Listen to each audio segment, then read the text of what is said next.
ഭയത്തിൽ മുങ്ങിയ ആദിത്യം. മുത്തുനബി സല്ലല്ലാഹു അലൈഹി വസല്ലമ മദീനയിലെത്തി.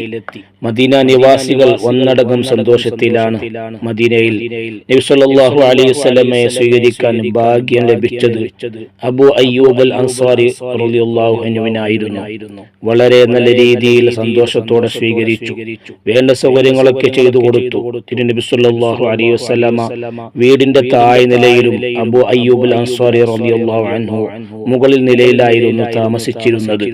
രാത്രിയായപ്പോൾ മഹാനവറുകൾ ചിന്തിച്ചു, അള്ളാഹുവിന്റെ പ്രവാചകർ സ്വല്ലല്ലാഹു അലൈഹി വസല്ലമ ആണല്ലോ താഴെയുള്ളത്, ഞാൻ എങ്ങനെ വീടിന്റെ മുകളിൽ ഭാഗത്ത് താമസിക്കും?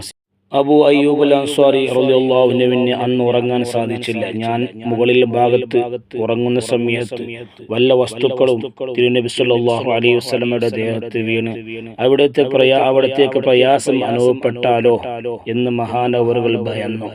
പ്രഭാതം പൊട്ടിവിടർന്നു. മഹാനവറുകൾ തിരുനബി സല്ലല്ലാഹു അലൈഹി വസല്ലമയുടെ സവിധത്തിലേക്ക് പോയി പറഞ്ഞു, യാ റസൂലല്ലാഹ് സ്വല്ലല്ലാഹു അലൈഹി വസല്ലം, മാ നിംതു ലൈലത അന വലാ ഉമ്മു അയ്യൂബ്. യാ റസൂലല്ലാഹ്, ഞാനും എൻ്റെ ഭാര്യ ഉമ്മ അയ്യൂബും രാത്രി തീരെ ഉറങ്ങിയിട്ടില്ല. നബി സല്ലല്ലാഹു അലൈഹി വസല്ലമ തങ്ങൾ ചോദിച്ചു, വമിമ്മ ദാക യാ അബാ അയ്യൂബ്, എന്തു പറ്റിയത് അബൂ അയ്യൂബേ?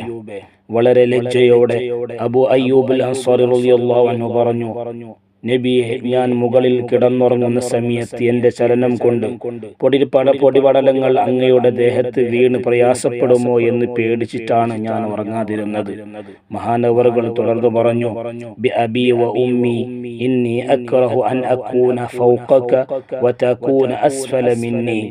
എന്റെ ഉമ്മയും ഉപ്പയും അങ്ങേക്ക് ദണ്ഡമാണ് നബിയെ.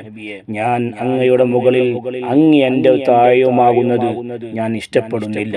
മുത്തുനബി സല്ലല്ലാഹു അലൈഹി വസല്ലമ മഹാനവറുകളെ സമാധാനിപ്പിച്ചുകൊണ്ട് പറഞ്ഞു, ജനങ്ങൾക്ക് കൂടുതലാവുന്ന സമയത്ത് ഞാൻ താഴെ താമസിക്കുന്നതാണ് ഉത്തമം. മുത്തുനബി സല്ലല്ലാഹു അലൈഹി വസല്ലമയുടെ മറുപടി കേട്ട അബൂ അയ്യൂബ് അൽ അൻസാരി റളിയല്ലാഹു അൻഹു വളരെയധികം സന്തോഷിച്ചു.